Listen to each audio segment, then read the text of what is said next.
कार्तिक मास के शुक्ल पक्ष की एकादशी तिथि को तुलसी विवाह का शुभ पर्व मनाया जाता है। इस दिन भगवान विष्णु और तुलसी माता का पवित्र विवाह संपन्न किया जाता है। यह विवाह न केवल धार्मिक रूप से अत्यंत महत्वपूर्ण है, बल्कि इसे देवी देवताओं का प्रथम विवाह भी कहा गया है।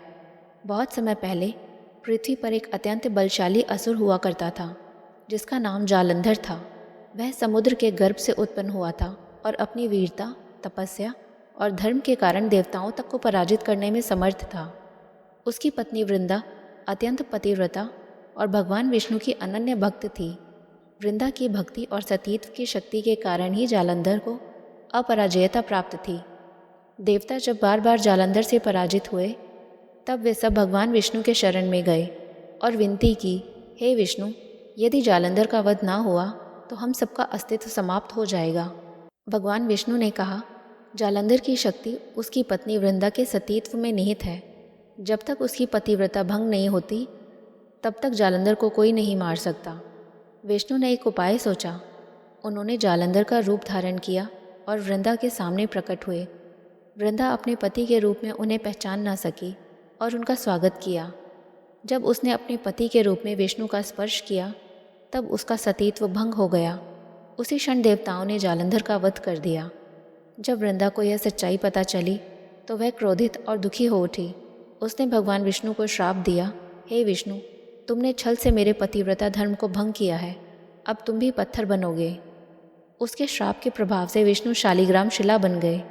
वृंदा ने अपना देह त्याग दिया और उसकी आत्मा एक तुलसी के पौधे के रूप में पृथ्वी पर अवतरित हुई। भगवान विष्णु ने तब प्रकट होकर कहा, हे वृंदा, तुमने अपने पतिव्रता धर्म की रक्षा के लिए जो किया वह पवित्र है। अब से तुम तुलसी के रूप में पूजनीय रहोगी और तुम्हारे बिना मेरा पूजन अधूरा रहेगा। उन्होंने यह भी कहा, कार्तिक मास की शुक्ल एकादशी को मैं तुम्हारे साथ विवाह करूँगा। जो भी इस दिन श्रद्धा से तुलसी विवाह करेगा, उसे मेरे समान का फल प्राप्त होगा और उसके सभी पाप नष्ट हो जाएंगे। तब से हर वर्ष तुलसी विवाह का पर्व बड़े हर्ष और उत्साह के साथ मनाया जाता है। इस दिन तुलसी माता को दुल्हन की तरह सजाया जाता है। शालिग्राम जी को वर के रूप में स्थापित किया जाता है और वैदिक मंत्रों के साथ दोनों का विवाह कराया जाता है। शुभ मुहूर्त में पूजा संपन्न होती है, आरती गाई जाती है और भक्तजन विवाह का प्रसाद ग्रहण करते हैं। ऐसा माना जाता है कि इस दिन से देव उत्सव, देव जागरण आरंभ होता है और विवाह मुहूर्त भी इसी से प्रारंभ होते हैं।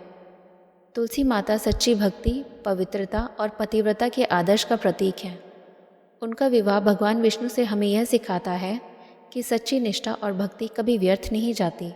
वह अंततः ईश्वर से मिलन का मार्ग बन जाती है।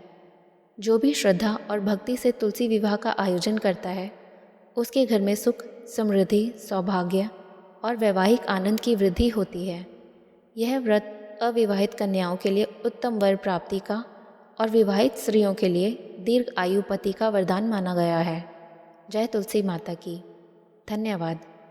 ऐसी ही और कथाएं जानने के लिए हमारे चैनल को लाइक, शेयर एंड सब्सक्राइब करें।